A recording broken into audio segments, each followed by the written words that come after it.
What's up? What's up? Listen, if you all travel, my wife is getting ready to bring you some very important information that you may need to know. A lot of you already know this, but those first time travelers, those first time cruisers, you may need to hear this.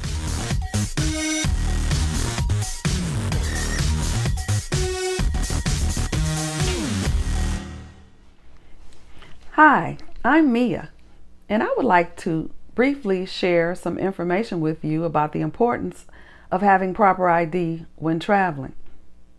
So let's start with driver's license and state ID. Many of you may or may not know that beginning next year, May 3rd, 2023, real ID will be required in order for you to board a commercial airline in the U.S. What does that mean? Well, take a look at your driver's license. If you have a gold star in the upper right-hand corner, you're all set. You don't need to do anything else. But if you don't, and you love to travel like we do, or you occasionally go see family members in another state, then you need that gold star. So if you don't have it, contact your local DMV and see what you need to do in order to upgrade your driver's license or state ID. Next, I'd like to touch on cruising with a birth certificate versus a passport book or passport card.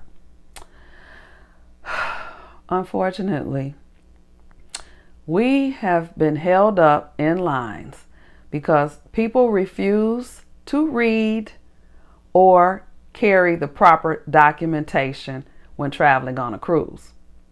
I know many of you out there say, well, I travel all the time on a cruise and I've never had a problem with my birth certificate. Well, that is true. You can travel on a cruise with a birth certificate. However, we have seen instances where people stay too long and they miss the boat. People have gotten sick, or a family member or someone that they're traveling with, unfortunately, have gotten sick and had to get off and be flown home, or ships may be docked, and for whatever reason, everyone has to get off and fly home because the ship can't leave. Well, in case you didn't know, if you only have your birth certificate, you can't fly anywhere. So you're stuck. But if you have a full passport book, then you're set to go. A full passport book allows you to travel any kind of way, domestically or internationally, by air, train, car, boat, however you need to get there. A passport card, you cannot fly with that. It only allows you to travel by boat, by train, or by car. So, if you're one of those cruisers that like to travel with your birth certificate, I suggest that you invest in a full passport book. That way, you never have to worry about it.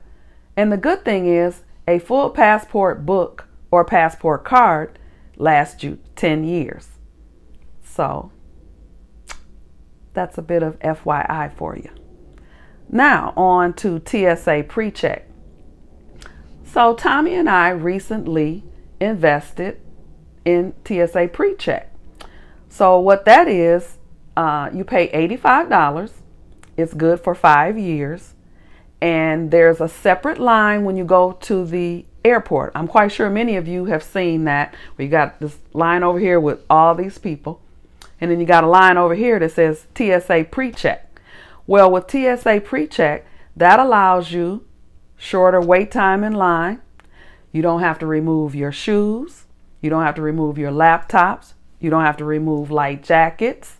And those little, if you have little liquids in your bag, you know how you sometimes have to take your little plastic bag out to show what you got in there. You don't have to remove that. You don't have to take your belt off.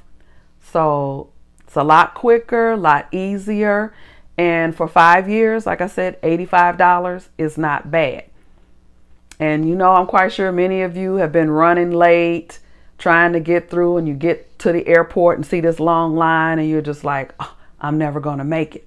But see, if you got TSA Precheck, just walk out. Usually there's no line and you zip right on through and make it to your flight.